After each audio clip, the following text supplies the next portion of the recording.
They say that a poor man has no destiny. But Daniel, a humble young farmer, alongside his magnificent horse named Palomo, challenged that fatal decree and changed his family's fate forever. This is the story of how unwavering faith and the strength of family unity achieved the utterly impossible. In a sun-drenched region, horses were more than livestock. They were the beating heart of local pride and the measure of a man's worth. The great haciendas were gauged not by the richness of their harvests, but by the sheer quantity and superior quality of their racing stock.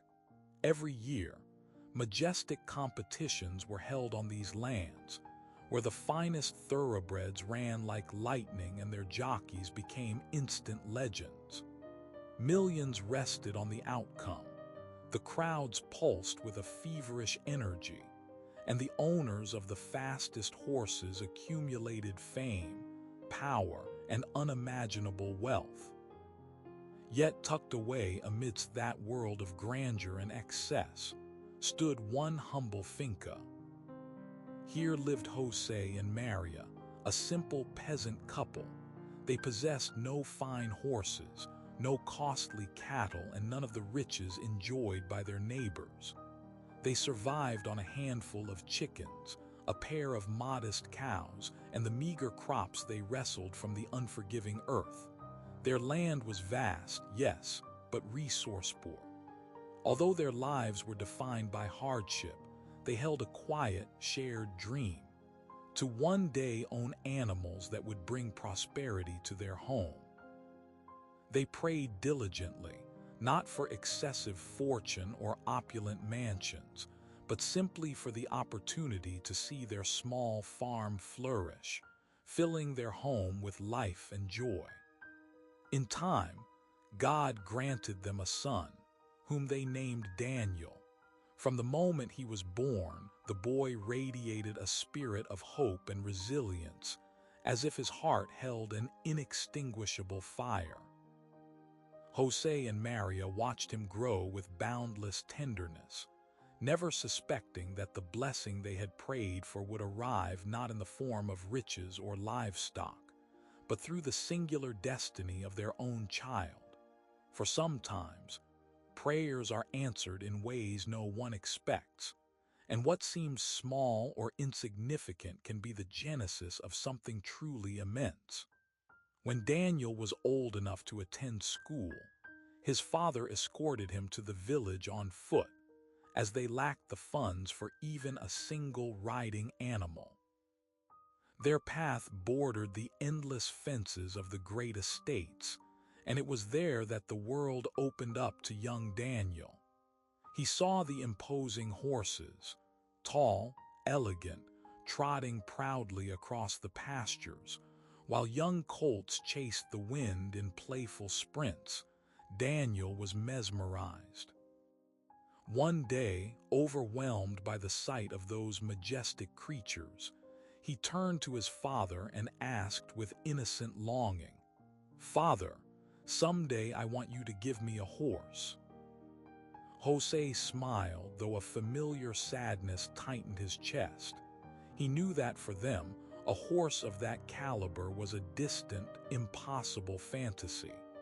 Yet he refused to extinguish the light in his son's eyes. He simply replied, "Son, God listens to the dreams of the heart. Who knows, perhaps one day you will have one." From then on, every time Daniel passed those sprawling farms, he felt an undeniable pull. His eyes would light up as he watched the horses galloping free, their manes flowing like banners in the breeze, their firm, elegant muscles defying the earth with every powerful stride. That vision filled him with a silent, consuming hope. Returning home, he would whisper to himself, "Someday, I too will have a horse. No matter how long it takes, no matter what it costs, I will have one." Every evening, the family gathered to pray. These moments of devotion were the sanctuary of their hearts, the place where they found the strength to endure the scarcity. Jose, his hands scarred by the day's labor, would close his eyes and begin the invocation. Lord, thank you for life, for my wife and for my son. I have no wealth to offer my family, but I ask that they never lack bread, health, or hope. Maria, lifting her gaze toward the heavens, would whisper, Good Father, bless our home, humble though it is, that it may always be filled with love. And if it is your will, Lord, grant us the joy of seeing this farm one day prosper with animals that allow us to move forward. And there beside them, little Daniel would close his eyes and offer his own simple plea. Dear God, I just want a horse. It doesn't matter if it is big or small, beautiful or plain. I want to own one to care for it and to ride it. That is my dream, and I know you hear me. Each prayer was simple, yet born from the deepest wells of their hearts. And in that humble house filled with impossible dreams, petitions were raised that would slowly begin to shift the very current of their destiny. Daniel was not just a joyful dreamer, he was a dutiful son. From a very young age, he learned to contribute to the household. Before school, he would gather firewood for the stove, feed the chickens, and tend to the small vegetable patches. Returning in the afternoon, he never hesitated to roll up his sleeves and join his father in the fields. Maria often declared with immense pride, Our son is our greatest blessing. We may not have riches, but we have a treasure in him. Years turned into seasons, and Daniel reached the age of 15. Throughout that time, he had never witnessed a formal horse race. He had only observed the sleek, powerful animals trotting in the rich men's paddocks, silently feeding the longing in his heart. But one day, as Daniel headed toward the village for his lessons, an unusual excitement gripped the streets. An uncommon commotion filled the air, excited chatter, laughter, and emotional voices blending with the general market hubbub. Intrigued, Daniel stopped to listen. "Did you hear the news?" asked a man wearing a wide-brimmed hat. "Tomorrow morning at 10 o'clock sharp, it's the great horse race." Daniel's eyes widened in astonishment. He had never witnessed such a spectacle, and the mere thought of seeing those horses running at full speed filled him with a strange, nervous anticipation. That night, Daniel could barely sleep. In the darkness of his small room, he closed his eyes and imagined horses galloping like bolts of lightning. Unconsciously, something profound began to awaken within him, a passion that would utterly redefine his life. The next day, the village square was overflowing with life. The wealthy, the farmers, and the merely curious awaited the momentous race. Daniel pushed his way through the crowd. His clothes were humble, but his eyes shone with pure excitement. When the horses burst from the starting gate, Daniel's heart seemed to stop. And there he was, Pancho, the magnificent white stallion, running with a strength and elegance that left all competitors in the dust. The crowd roared his name, and in seconds he was crowned champion once more. That moment ignited a new fire in Daniel's soul. Someday, he vowed, I too will be a jockey and I will have my own champion horse. After the race concluded, overcoming his innate shyness, he approached the awe-inspiring animal. With deep respect, he asked to stroke him. As he placed his hand upon the champion's soft white coat, he felt an invisible bond materialize, solidifying the dream that would forever chart his destiny. That afternoon, Daniel returned home with his heart ablaze. He immediately ran to his parents, excitedly recounting the spectacle of the race and the encounter with the jockey and Pancho, the noble, powerful horse that had captivated him. His eyes shone brighter than ever before. Though his parents listened in silence, they knew that something powerful had stirred within their son. That night, as always, the family gathered for prayer. Each person laid their deepest desires before God. When it was Daniel's turn, his words were simple yet brimming with certainty. Lord, thank you for my parents, for life, and for all you give us. I ask you to help me fulfill this dream I hold in my heart. I want to one day own a horse and be a jockey, so that I may honor you in every stride I take. His parents exchanged a tender glance. Though they knew their poverty made this desire nearly impossible, they also understood that Daniel's faith and determination were stronger than any obstacle. After the prayer ended, Daniel turned to his father and spoke with resolute firmness. Father, I want to help you more with the crops and the animals. If we can manage to save just a little of what we earn, we can gather enough money to buy a horse. It doesn't matter if it takes us years. I will work hard and I will wait. The father looked at him in silence, a deep sense of pride reflected in his work-weary eyes. He placed a hand on Daniel's shoulder and replied, Son, if this is truly your dream, I will stand by you. We are poor, but we guard what little we have with hard work. If we work together, perhaps one day we shall succeed. Thus began a new chapter for the family. Every time they sold milk, eggs, or a small portion of their harvest, they would set aside a few copper coins. It was not much, but it represented the joint hope they had decided to share as a family. Above all, it represented the unwavering union of a father and son struggling together with faith and perseverance toward a dream that seemed hopelessly distant. Time passed, and Daniel reached the age of 18.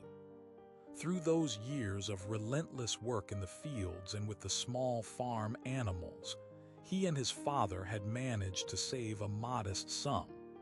It was not a fortune, but every coin held the weight of shared faith, effort, and hope.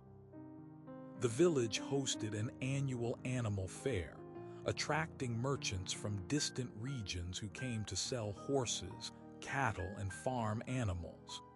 That year, Daniel and his father woke before dawn and walked toward the fairgrounds, their hearts alight with the expectation of finding the horse they had dreamed of for so long.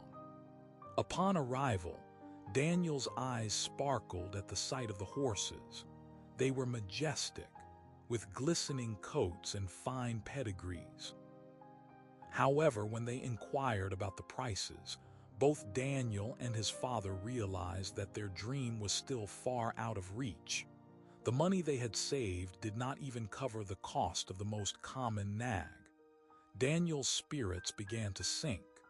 But then, in a nearly hidden corner, his gaze fell upon a mare. She lacked the elegance of the others. Her coat was dull, she looked neglected by her owners, and what many viewed as a defect, she was heavily pregnant. She was not of a fine breed, and no one seemed remotely interested in her. Daniel, however, felt something different, a powerful intuition, almost a voice in his heart, telling him that this animal held a special purpose in his life. He looked at his father with firm conviction and declared, "Father, I think she is the one." His father hesitated. He knew she was not the best choice, but seeing the determination in his son's eyes, he nodded slowly. They decided to purchase her, handing over the few precious savings they had gathered through years of struggle. What neither Daniel nor his father, nor the townspeople knew was that within the belly of that unremarkable mare, an extraordinary destiny was being shaped. For the colt she carried was no ordinary foal. He was the son of Pancho, the fastest and strongest horse ever to run those lands, the undisputed champion of the races. But no one knew that yet. When Daniel and his father stepped forward to pay for the mare, several stares fixed upon them. "Are you really going to spend money on that skinny thing?" laughed a man in a wide-brimmed hat, shaking his head. "That mare isn't even fit to pull a plow," another added mockingly. A group of younger men erupted in loud guffaws, pointing their fingers. Daniel felt a lump in his throat, but he held their gaze, gently stroking the animal's rough back. "It doesn't matter what they say," he whispered to his father. "I know there is something special here." His father looked at him silently and without another word delivered the coins. Daniel and his father led the mare home. Daniel cared for her with profound dedication, as if she were a sacred treasure. He would caress her belly, speak to her in a soft voice, and every night, kneeling during the family prayer, he would ask God to protect the mare and the life she carried. Months later, the long-awaited day arrived. Between nerves and hope, Daniel watched as the mare gave birth to a colt of a dazzling white color. When he saw him for the first time, a shiver ran through his body.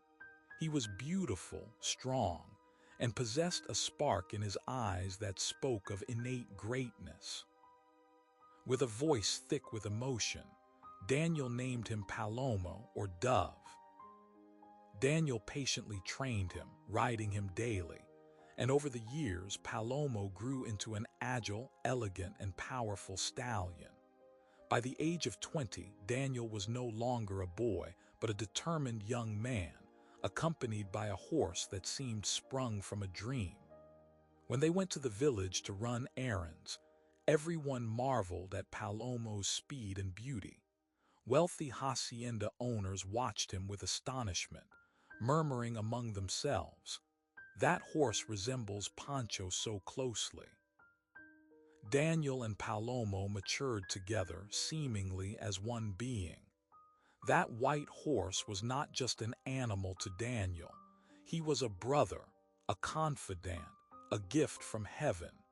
In the mornings, when the sun barely peaked, Daniel would stroke his mane and whisper to him tenderly, "Palomo, thank you for being here.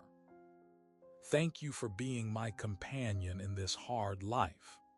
While feeding and grooming him, he would look up to the sky and whisper gratefully, "Lord, thank you for giving me this faithful friend. I know that with you and with him, nothing is impossible."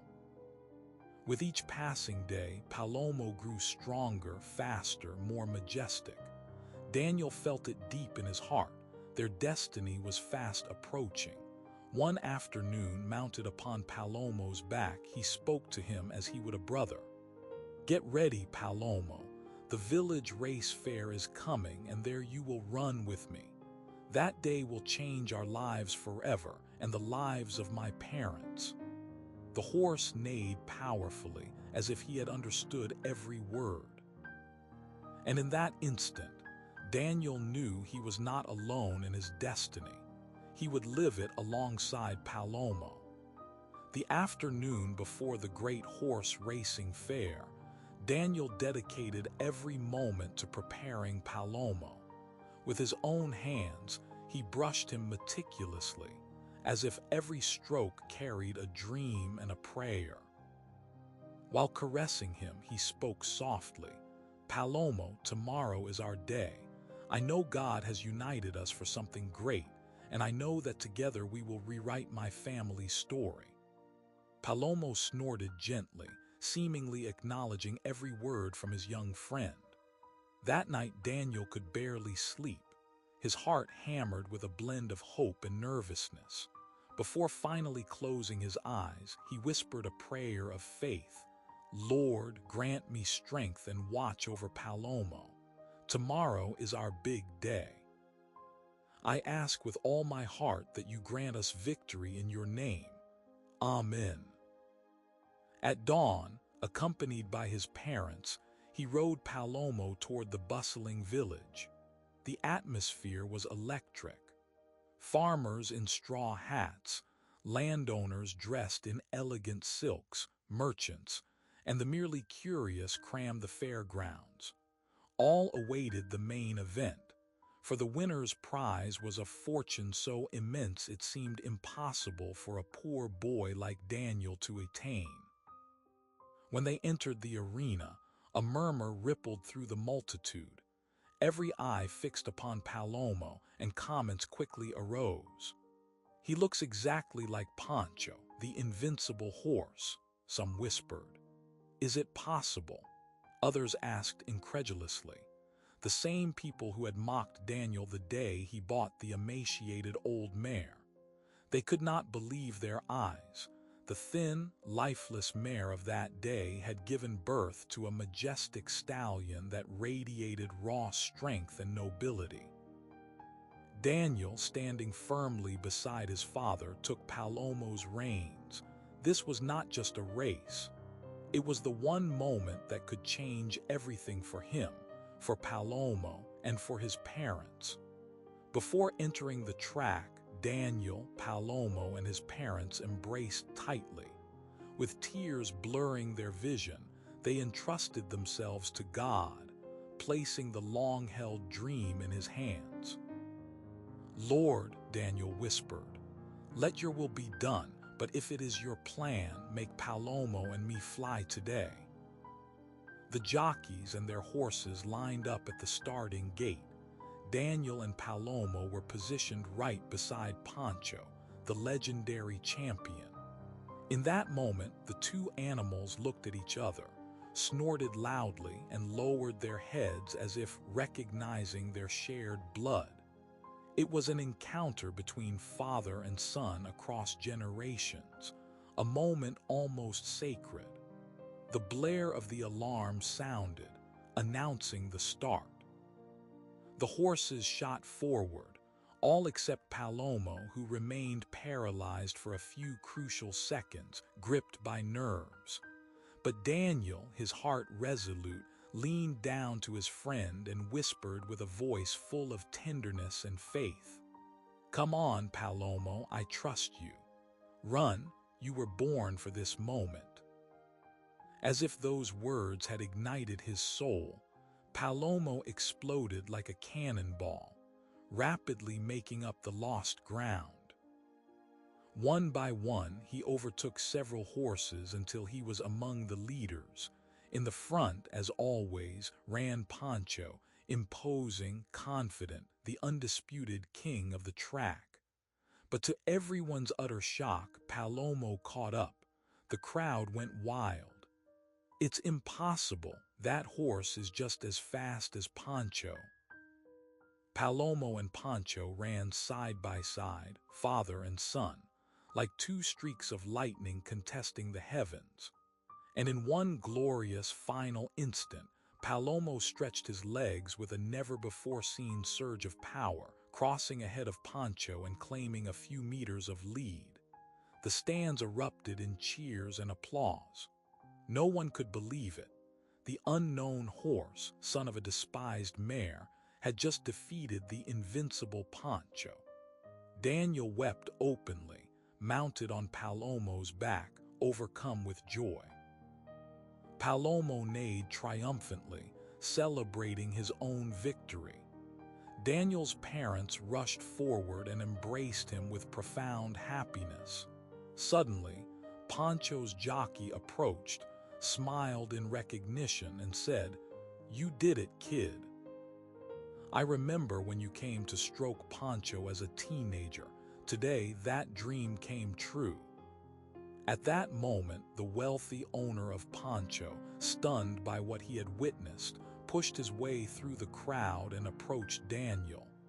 "I offer you a king's ransom for that horse. He is unique. I have never seen anything like it. He surpassed my champion. Daniel looked at the man, affectionately stroked Palomo's mane, and replied with a firm smile, "Sir, I am sorry, but Palomo is priceless. He is my friend, my family, and the gift that God gave me." Silence fell over the arena. The poor young man who had arrived with nothing was now the new champion, not just because of the race, but because he had proven that true wealth resides in faith, in family, and in unbreakable loyalty. With the money from the great victory, his parents' farm began its transformation.